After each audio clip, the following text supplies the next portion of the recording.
नमस्कार साथियों, स्वागत है आपका ऑनलाइन स्टडी ग्रुप में। सामान्य अध्ययन की विशेष श्रृंखला के अंतर्गत आज की क्लास में भौतिक विज्ञान विषय के अंतर्गत दो महत्वपूर्ण चैप्टर के जितने भी परीक्षा के दृष्टिकोण से महत्वपूर्ण प्रश्न होंगे उनको कवर किया जाएगा।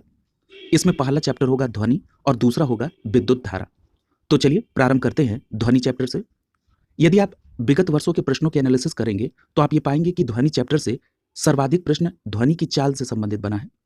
तो यहाँ पर सबसे पहला फैक्ट याद रखिएगा कि यदि घनत्व में वृद्धि होगी तो ध्वनि की चाल भी बढ़ेगी। यहाँ पर अगर तीर ऊपर की तरफ है तो वो वृद्धि को दर्शा रहा है और यदि तीर नीचे की तरफ होगा तो वो कमी को दर्शा रहा है। तो याद रखेंगे घनत्व के बढ़ने से ध्वनि की चाल बढ़ती है।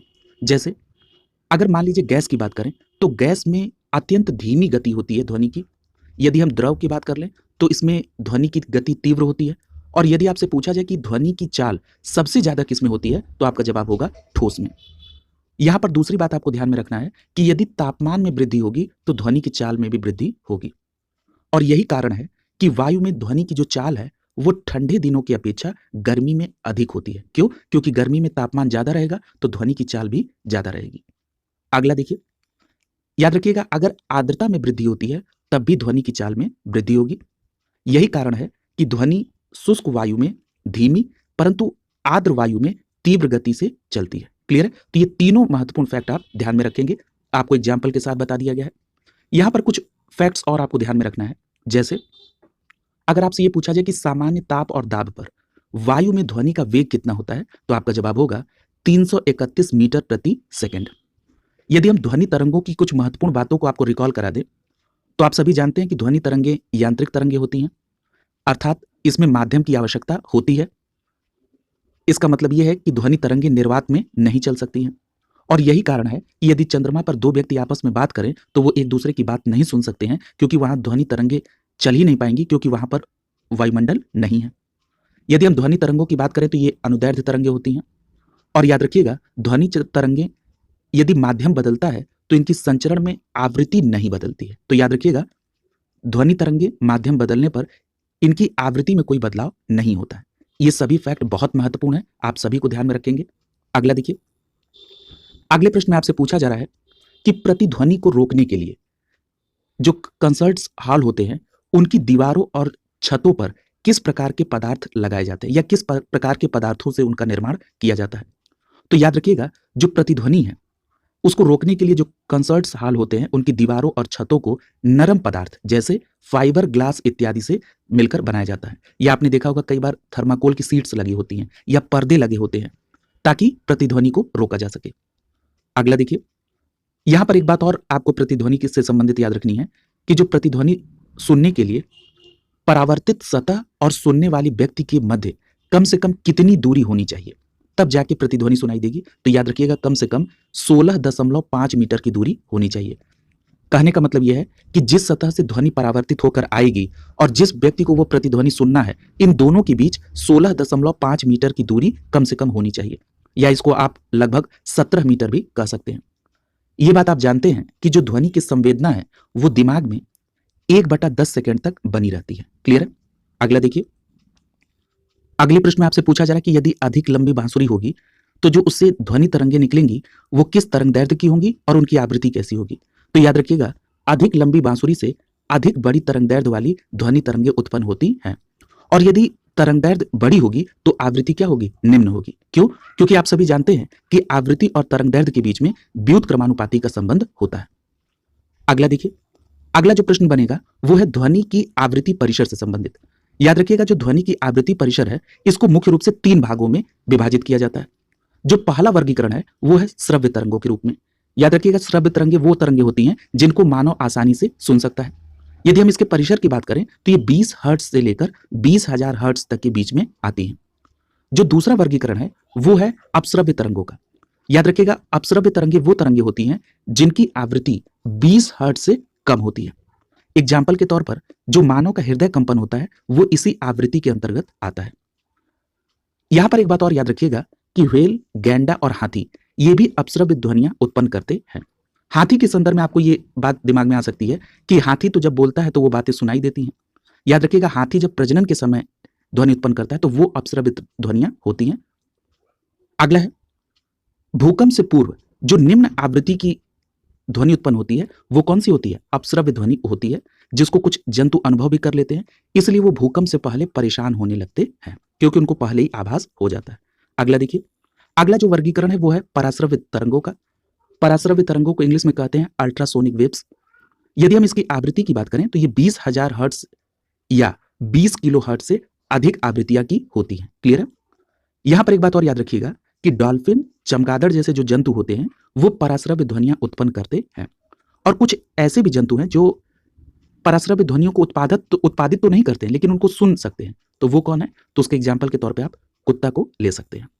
अगला देखिए, यदि हम पराध्वनि की उपयोग की बात कर लें तो जो पराध्वनि का अनुपयोग है उसमें पहला है, पराध्वनि को हृदय के विभिन्न भागों से परावर्तित कराकर हृदय का प्रतिबिंब बनाया जाता है। इसको क्या कहते हैं? इसको कहते हैं इकोकार्डियोग्राफी। यानी एक लाइन में कहना हो तो आप ये कह सकते हैं कि इकोकार्डियोग्राफी के अंतर्गत पराध्वनियों का उपयोग किया जाता है। दूसरा, याद रखिएगा, अगर मान लीजिए गुर्दे में छोटी पथरी हो गई है तो इस पथरी को बारीक कणों में तोड़ने के लिए भी पराध्वनियों का प्रयोग किया जाता है। इसी प्रकार सोनार में भी पराध्वनियों का उपयोग होता है। यदि हम पराध्वनियों के कुछ अन्य उपयोग को देखें तो ये धातुओं को जोड़ने में, कीमती बर्तनों और कपड़ों की सफाई में, कारखानों की चिमनियों की सफाई में, अल्ट्रासोनिग्राफी में भी पराध्वनि का प्रयोग होता है। कीड़े मकोड़े को मारने में, स्वचालित दरवाजों को नियंत्रित करने में भी पराध्वनियों का उपयोग किया जाता है। तो याद रखेंगे, इनके अनुपयोग से ही संबंधित प्रश्न आपके यहाँ सीधे पूछे जाते हैं। अगले प्रश्न में आपसे पूछा जा रहा है कि जो ध्वनि की तीव्रता है इसको मापने की इकाई क्या होती है? तो याद रखिएगा, ध्वनि की तीव्रता को मापने की इकाई डेसिबल है। अब यहां पर आगे एक चार्ट के माध्यम से ध्वनि के स्रोत दिए गए हैं और उनकी तीव्रता बताई गई है। अगर हम फुसफुसाहट करके जो बातचीत की जाती है उसकी तीव्रता की बात करें तो वो 15 से 20 डेसिबल तक होती है। यदि हम साधारण बातचीत की बात करें तो ये 30 से लेकर 60 डेसिबल तक। यदि गुस्से में बातचीत हो रही हो तो ये 70 से 80 डेसिबल तक होती है। यदि हम ट्रक और मोटरसाइकिल की बात करें तो ट्रक और मोटरसाइकिल 90 से लेकर 95 डेसिबल तक होती है। यदि हम यंत्र कारखाने की बात करें तो यहां से जो तीव्रता है वो है 100 से लेकर 110 डेसिबल तक। यदि हम ऑर्केस्ट्रा की बात करें तो यहां से 110 से लेकर 120 डेसिबल की तीव्रता की ध्वनि उत्पन्न होती है। जेट विमान की बात करें तो ये 140 से लेकर 150 डेसिबल तक की तीव्रता वाली ध्वनियां उत्पन्न करता है। क्लियर है? यहां से सीधे प्रश्न आपके यहां पूछे जाते हैं। यहां पर कुछ बातें और आप ध्यान रखिएगा। यदि आपसे यह पूछा जाए कि WHO के अनुसार सुरक्षित ध्वनि प्रदूषण स्तर क्या बताया गया है तो आपका जवाब होगा 45 डेसिबल। याद रखिएगा, जो 80 डेसिबल होता है वो उस शोर में अगर हम लगातार रहें तो वो हानिकारक सिद्ध हो सकता है। इसी प्रकार जो 90 डेसिबल के शोर हैं वो बर्दाश्त करने की अधिकतम सीमा होती है, तो इसको भी ध्यान में रखेंगे। अगला प्रश्न देखिए, अगले प्रश्न में आपसे पूछा जा रहा है कि मान लीजिए कि किसी रेल की पटरी पर कुछ मजदूर काम कर रहे हैं और वो मजदूर उस रेल की पटरी पर हथौड़ा चलाता है और कुछ दूरी पर एक बालक उस रेल पटरी पर कान लगाकर उस ध्वनि को सुनता है तो उसे 2 बार ध्वनि सुनाई देती है। ऐसा क्यों? तो याद रखिएगा, आपने अभी ऊपर पढ़ा था कि जो ध्वनि का सबसे ज्यादा वेग होता है वो होता है ठोस में। तो एक बार इस्पात के माध्यम से उस बालक को ध्वनि सुनाई देगी और दूसरी बार जो ध्वनि आएगी वो वायु से होकर आएगी, इसीलिए उस बच्चे को 2 बार ध्वनि सुनाई देती है। क्लियर है? अगला देखिए, अगले प्रश्न में आपसे पूछा जा रहा है कि जब सितार व बांसुरी को एक ही स्वर पर बजाया जाए तो उनसे उत्पन्न ध्वनि भेद किस आधार पर किया जा सकता है? तो याद रखिएगा, जो ध्वनि भेद होगा वो केवल ध्वनि गुणवत्ता के आधार पर यानी क्वालिटी के आधार पर आप कर सकते हैं। अगला देखिए, अगले प्रश्न में पूछा जा रहा है कि सितार गिटार में कौन सी ध्वनि तरंग उत्पन्न होती है? तो याद रखिएगा, इसमें अप्रगामी अनुप्रस्थ ध्वनि तरंग उत्पन्न होती है। क्लियर है? तो अभी आपने पढ़ा था कि जो ध्वनि तरंग होती है वो अनुदैर्ध्य प्रकृति की होती है। तो आप ये कहेंगे कि यहां पर सितार और गिटार में किस प्रकार से अप्रगामी और अनुप्रस्थ ध्वनि तरंग है? तो याद रखिएगा, गैस, प्लाज्मा और तरल में जो ध्वनि तरंगे हैं वो अनुदैर्ध्य के रूप में प्रगामी होती हैं, लेकिन अगर हम ठोस की बात करें तो इसमें अनुदैर्ध्य और अनुप्रस्थ दोनों प्रकार की तरंगे प्रगामी हो सकती हैं। क्लियर है? तो ये बिल्कुल क्लियर कट याद रखेंगे कि सितार गिटार में अप्रगामी अनुप्रस्थ ध्वनि तरंगे उत्पन्न होती हैं। अगला प्रश्न देखिए, अगले प्रश्न में आपसे पूछा जा रहा है कि साधारणतया मुख्य स्वर की जो आवृत्ति है यानी जो पहला स्वर होगा उसकी आवृत्ति कितनी होगी? तो याद रखिएगा, वो 256 हर्ट्ज होगी।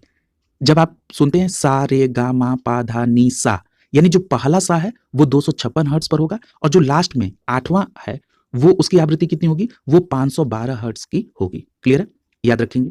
अगला प्रश्न है, पूछा जा रहा है कि टीवी के रिमोट में कौन सी विकिरण प्रयोग करते हैं? तो याद रखिएगा, सामान्य तौर पर टीवी के रिमोट में अवरक्त विकिरण का प्रयोग किया जाता है, लेकिन कुछ में रेडियो तरंग का भी प्रयोग करते हैं। ये दोनों बातें आप बिल्कुल स्पष्ट याद रखेंगे। अगला देखिए, अगले प्रश्न में आपसे पूछा जा रहा है कि जब आप टीवी का स्विच ऑन करते हैं तो जो श्रव्य और दृश्य तरंगे हैं, क्या वो एक साथ शुरू होती हैं या पहले दृश्य आता है उसके बाद श्रव्य आता है? तो याद रखिएगा, जैसे ही आप टीवी का स्विच ऑन करते हैं तो श्रव्य और दृश्य दोनों एक साथ शुरू होते हैं। फिर आपके दिमाग में एक प्रश्न उठेगा कि ये तो बिल्कुल स्पष्ट है कि ध्वनि की चाल प्रकाश की चाल से कम होती है, तो इसका मतलब है कि ध्वनि की जो आवाज जो है वो तो बाद में सुनाई पड़नी चाहिए, पहले प्रकाश आना चाहिए। तो ऐसा इसलिए नहीं होता है क्योंकि इसमें ऑडियो सिंक्रोनाइजर का प्रयोग किया जाता है। ठीक है, तो ये क्या कर लेता है, दोनों को इक्वल कर देता है। इसीलिए जब आप टीवी का स्विच ऑन करते हैं तो श्रव्य और दृश्य दोनों एक साथ शुरू होते हैं। क्लियर है? अगला देखिए, अगले प्रश्न में आपसे पूछा जा रहा है कि दूरदर्शन प्रसारण में ध्वनि संचरण किस प्रकार का प्रयोग होता है? तो याद रखिएगा, दूरदर्शन प्रसारण में ध्वनि संचरण जो होता है वो आवृत्ति मॉडुलन पर, और जो चित्र का संचरण होता है वो चित्र संदेशों का संचरण आयाम मॉडुलन पर किया जाता है। तो याद रखेंगे, ध्वनि संचरण आवृत्ति मॉडुलन पर, चित्र संदेशों का संचरण आयाम मॉडुलन पर होता है।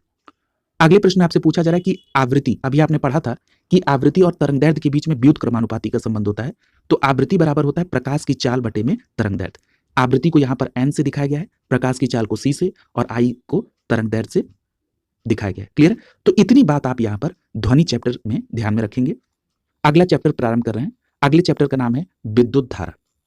याद रखिएगा, अगर आपसे यह पूछा जाए कि विद्युत धारा क्या होती है, किसे कहा जाता है विद्युत धारा, तो याद रखिएगा, किसी चालक में विद्युत आवेश प्रवाह की जो दर है उसी को विद्युत धारा कहा जाता है। यानी किसी चालक में विद्युत आवेश के प्रवाह की दर को विद्युत धारा कहते हैं। दूसरी बात, अगर हम विद्युत धारा की दिशा की बात कर लें तो याद रखिएगा, विद्युत धारा की दिशा ऋण आवेशित इलेक्ट्रॉन की दिशा के विपरीत होती है, यानी ये धनात्मक होती है। याद रखेंगे। अगला प्रश्न आपसे पूछा जा रहा है कि विद्युत धारा का मात्रक क्या है? तो याद रखिएगा, विद्युत धारा का मात्रक एम्पियर होता है और 1 एम्पियर बराबर 1 कूलाम प्रति सेकंड होता है। क्लियर है? अगला प्रश्न देखिए, अगले प्रश्न में आपसे पूछा जा रहा है कि 1 किलोवाट बराबर कितने वाट होते हैं? तो याद रखिएगा, 1 किलोवाट बराबर 1000 वाट होता है, और ये जो 1000 वाट होता है ये 1 यूनिट के बराबर होता है। या तो आप 1 किलोवाट बराबर 1 यूनिट कह दीजिए, या तो 1000 वाट बराबर 1 यूनिट कह दीजिए, बोथ आर सेम। यदि हम 1 किलोवाट को जूल में पूछा जाए तो आपका जवाब क्या होगा? ये 3.6 गुणे 10 की पावर 6 जूल के बराबर होता है। ठीक है, याद रखेंगे। यहां पर देखिए, इससे संबंधित एक प्रश्न दिया गया है। देखिए, ये जो सूत्र है इससे संबंधित बहुत प्रश्न पूछे गए हैं। इतने फैक्ट को आप ध्यान में रखिए और इस प्रश्न को कर लीजिए। उसके बाद कोई भी प्रश्न पूछा जाएगा तो आप उसका आसानी से आंसर कर सकते हैं। प्रश्न में आपसे पूछा जा रहा है कि 100 वाट का एक बल्ब है और उस बल्ब को 10 घंटे जलाया जाता है, और जो बिजली की बिल है वो 5 रुपए प्रति यूनिट के आधार पर आती है, तो कितने रुपए की बिजली खर्च होगी? तो देखिए जरा, सबसे पहले ये निकालिए कि कितनी ऊर्जा व्यय हुई। तो 100 वाट का बल्ब है और उसको 10 घंटे तक आपने जलाया, तो कितनी बिजली व्यय हुई? 1000 वाट। और अभी आपने ऊपर पढ़ा है कि 1000 वाट जो है वो 1 किलोवाट के बराबर होता है, अर्थात 1 यूनिट के बराबर होता है। यानी कितनी बिजली खर्च हुई? 1 यूनिट। और 1 यूनिट बिजली का मूल्य कितना दिखा गया? 5 रुपए, यानी 5 रुपए के विद्युत खर्च हुआ है। क्लियर? अगला देखिए, अगले प्रश्न में बताया जा रहा है कि जो P है यानी जो पावर है वो रेसिस्टेंस यानी जो प्रतिरोध है उसके व्युत्क्रमानुपाती होता है। इसका मतलब यह है कि अधिक प्रतिरोध वाला बल्ब कम विद्युत ऊर्जा का क्षय करेगा और कम प्रकाश उत्पन्न करेगा। क्लियर है? यानी जिस विद्युत बल्ब में प्रतिरोध ज्यादा होगा वो विद्युत बल्ब कम विद्युत ऊर्जा का क्षय करेगा और प्रकाश भी कम उत्पन्न करेगा। इसके संदर्भ में भी कई बार प्रश्न आपसे पूछा गया। याद रखिए, जो शक्ति अर्थात जो पावर है ये किसी विद्युत परिपथ में ऊर्जा के क्षय होने की दर कहलाती है। क्लियर है? यानी अगर आपसे ये पूछा जाए कि शक्ति या पावर क्या है तो आपका एक लाइन में जवाब होगा, किसी विद्युत परिपथ में ऊर्जा के क्षय होने की जो दर है वही शक्ति कहलाती है, और इसे P से प्रदर्शित किया जाता है। यदि आपसे शक्ति का मात्रक पूछा जाए तो आपका जवाब होगा वाट। अगला देखिए, अगले प्रश्न में आपसे पूछा जा रहा है कि अगर मान लीजिए कि कुछ बल्ब हैं जिनको समानांतर क्रम में लगाया गया है और एक जगह बल्बों को श्रेणी क्रम में लगाया गया है, तो कौन से बल्ब प्रकाश ज्यादा देंगे? तो याद रखिएगा, समांतर क्रम में जुड़े बल्ब श्रेणी क्रम में जुड़े बल्बों से अधिक प्रकाश देंगे, यानी जो बल्ब समानांतर श्रेणी में जुड़े होंगे वो ज्यादा प्रकाश देंगे। याद रखिएगा। अगला प्रश्न है, पूछा जा रहा है कि डायनेमो क्या होता है?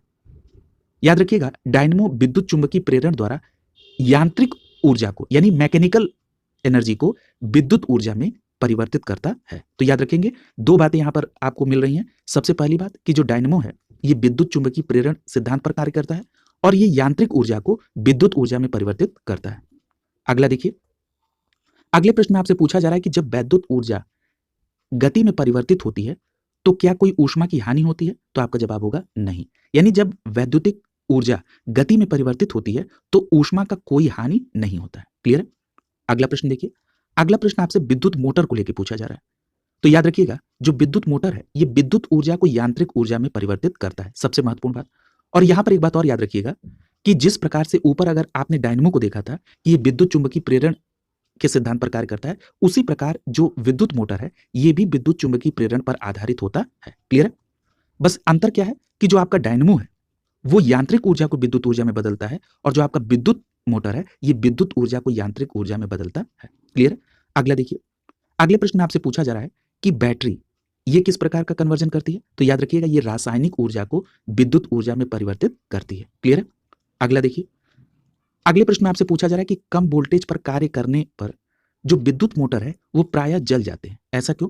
तो याद रखिएगा जब आप कम वोल्टेज पर विद्युत मोटर को जलाते हैं तो वे अधिक विद्युत धारा खींचते हैं जो वोल्टेज के प्रतिलोमानुपाती होता है। क्लियर है? इसीलिए वो विद्युत मोटर जल जाता है। क्लियर हो गया?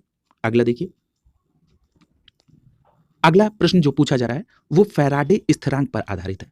अब सबसे पहली बात यह है कि फैराडे स्थिरांक होता क्या है?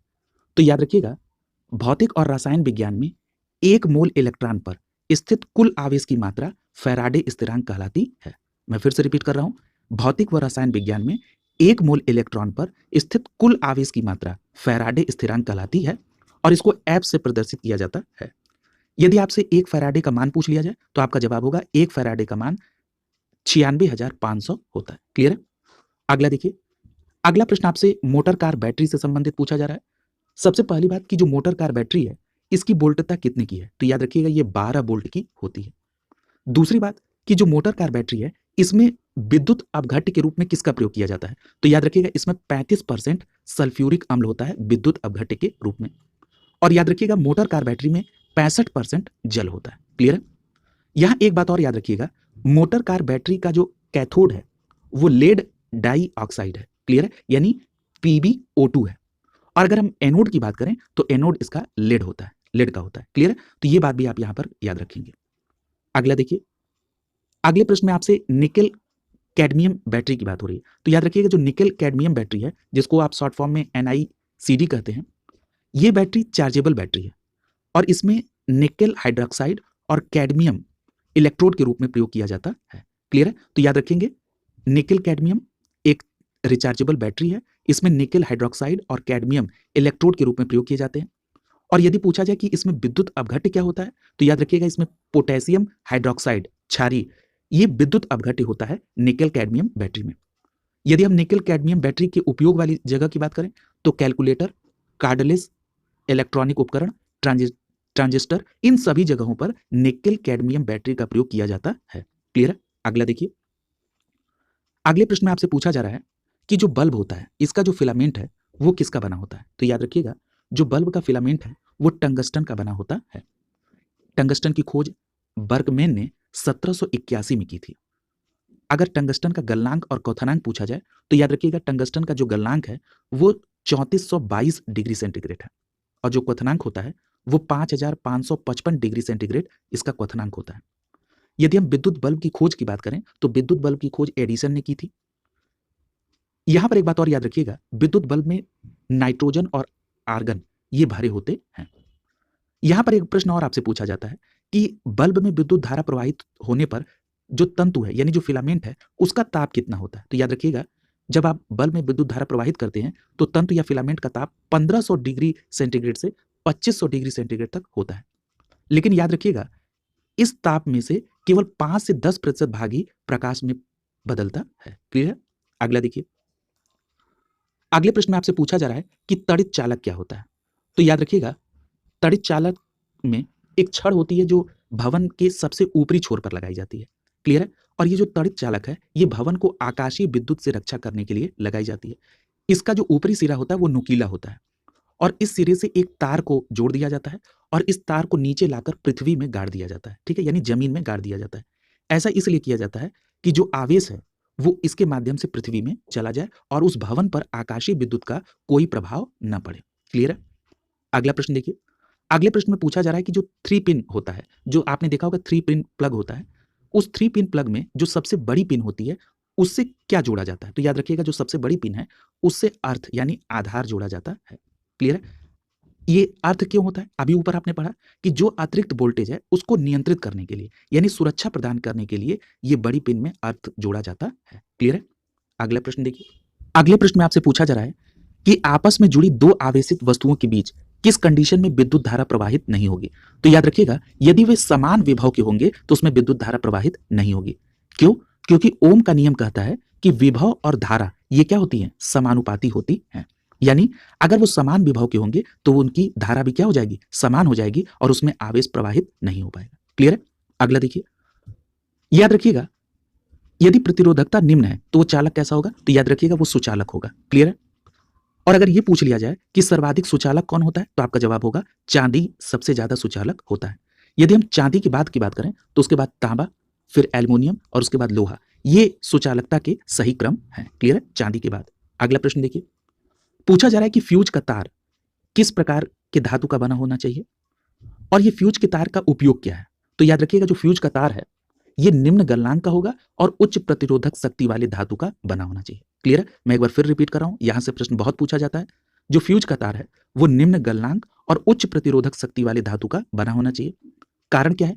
कारण यह है कि जो अधिक विद्युत धारा है वो गर्म होकर पिघल जाए, ठीक है, और वो फ्यूज का तार क्या हो जाता है? टूट जाता है, जिससे आगे हानि नहीं होती है। यहां पर याद रखिएगा ये विद्युत का ऊष्मीय प्रभाव है। क्लियर है? तो ये भी पूछा जाता है कि ये जो फ्यूज तार है ये किस पर आधारित है? तो ये विद्युत के ऊष्मीय प्रभाव पर आधारित है। क्लियर? अगला देखिए। अगले प्रश्न में आपसे पूछा जा रहा है कि हैलोजन लैंप का जो तंतु है ये किस मिश्र धातु का बना होता है? तो याद रखिएगा हैलोजन लैंप का तंतु टंगस्टन और सोडियम की मिश्र धातु का बना होता है। और यदि आपसे पूछा जाए कि इसमें पीला रंग किसके कारण आता है तो याद रखिएगा ये सोडियम के कारण आता है। क्लियर? अगला देखिए। अगले प्रश्न में आपसे पूछा जा रहा है कि एक धातु तार का तापक्रम बढ़ जाता है किस दशा में? तो याद रखिएगा एक धातु क्रम का तापमान बढ़ जाता है जब उसके बीच विद्युत धारा प्रवाहित की जाती है। अब ये बात है कि चलिए ठीक है, मान लीजिए कि किसी धातु तार का तापक्रम बढ़ जाएगा जब उसके बीच विद्युत धारा प्रवाहित की जाएगी, लेकिन ऐसा क्यों है? तो ऐसा इसलिए है क्योंकि उसमें जो गतिशील इलेक्ट्रॉन है ये निरंतर चालक के परमाणु से टकराते रहते हैं और टकराने के परिणाम स्वरूप वह अपनी ऊर्जा चालक के परमाणुओं को स्थानांतरित कर देते हैं, इसलिए वो गर्म हो जाता है। क्लियर है? अगला देखिए। अगले प्रश्न में आपसे पूछा जा रहा है कि जो घरेलू विद्युत तार है स्थापन में किस प्रकार का समायोजन प्रयोग किया जाता है? तो घरेलू विद्युत तार स्थापन में मूलतः समांतर समायोजन का प्रयोग किया जाता है। याद रखेंगे। अगले प्रश्न में आपसे पूछा जा रहा है कि जब घरेलू विद्युत सप्लाई के लिए तार लगाए जाते हैं, यानी जब आप साधारण भाषा में समझिए कि जब आपके घर की वायरिंग होती है तो उसमें जो तार प्रयोग किए जाते हैं वो मूल रूप से 3 प्रकार के तार होते हैं। एक होता है लाल रंग का, दूसरा होता है काले रंग का और तीसरा होता है हरे रंग का। अब इन तार में किस प्रकार की सप्लाई होती है? तो याद रखिएगा जो लाल तार है ये फेज के लिए होता है और जो काला तार है ये उदासीन और जो हरा तार है ये अर्थ के लिए, अर्थ की सप्लाई के लिए होता है। क्लियर? तो इस बात को भी ध्यान में आप रखेंगे। अगला देखिए। अगले प्रश्न में आपसे पूछा जा रहा है कि मानव शरीर यदि वो शुष्क है तो उसमें विद्युत प्रतिरोध के परिमाण की कोटि क्या होती है? तो याद रखिएगा ये साधारणतः 10 की पावर 4 ओम होती है। क्लियर? याद रखेंगे। अगला प्रश्न। अगला प्रश्न ट्यूबलाइट से संबंधित है, यहां से भी बहुत प्रश्न बनते हैं। याद रखिएगा अगर आपसे ये पूछा जाए कि ट्यूबलाइट के अंदर दीवारों पर किसका लेप होता है तो आपका जवाब होगा फॉस्फर का लेप होता है।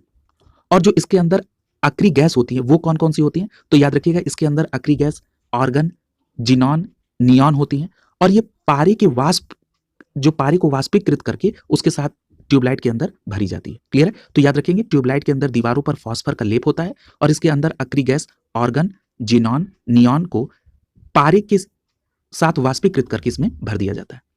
यहां पर एक प्रश्न और आपसे पूछा जाता है कि जो ट्यूबलाइट की नली है उसमें श्वेत प्रकाश कैसे पैदा होता है? तो याद रखिएगा ट्यूबलाइट की नली में श्वेत प्रकाश अणुओं को दोलित करके पैदा किया जाता है। अभी ऊपर इसकी चर्चा हुई है। अगला देखिए। अगला प्रश्न पूछा जा रहा है कि सीएफएल का फुल फॉर्म क्या होता है? तो याद रखिएगा सीएफएल का फुल फॉर्म होता है कॉम्पैक्ट फ्लोरिसेंट लैंप। अगला प्रश्न है, पूछा जा रहा है कि जो एलईडी है उसमें जो मुख्य प्रकाश उत्पादक घटक है वो क्या होता है? और यदि हम एलईडी को सीएफएल से तुलना करें तो इसके जीवन काल में क्या पाया जाता है?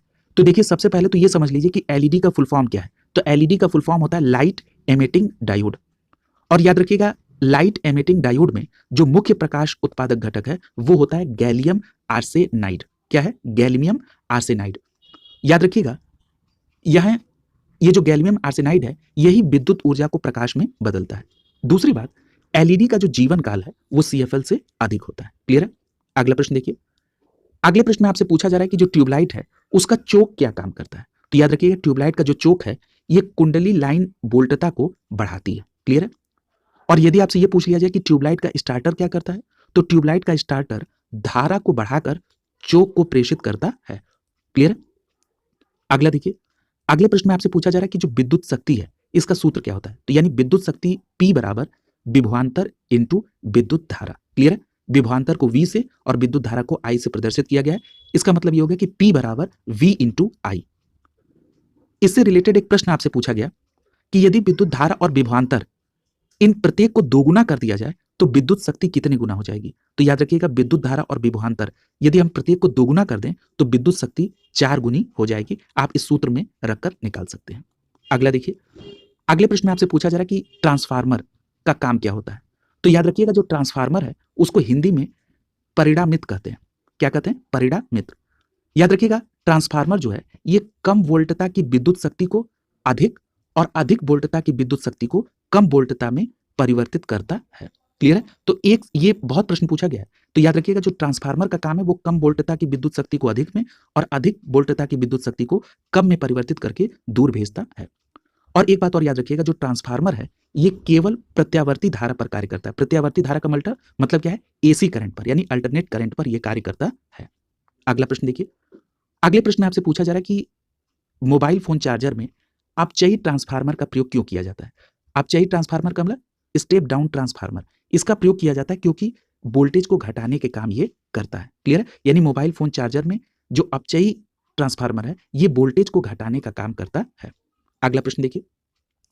पूछा जा रहा है कि जो विद्युत जनित्र है यानी जो इलेक्ट्रिक जनरेटर है ये काम क्या करता है। तो ये यांत्रिक ऊर्जा को विद्युत ऊर्जा में परिवर्तित करता है। यहां से भी प्रश्न आपसे कई बार पूछा गया है कि विद्युत जनित्र क्या करता है। तो आपका एक लाइन में आंसर होगा यांत्रिक ऊर्जा को विद्युत ऊर्जा में परिवर्तित करता है। अगला प्रश्न देखिए। अगले प्रश्न में आपसे पूछा जा रहा है कि सोलर सेल ये क्या कार्य करता है। तो सोलर सेल फोटोवोल्टाइक प्रभाव से प्रकाश ऊर्जा को विद्युत ऊर्जा में परिवर्तित करता है। क्लियर है?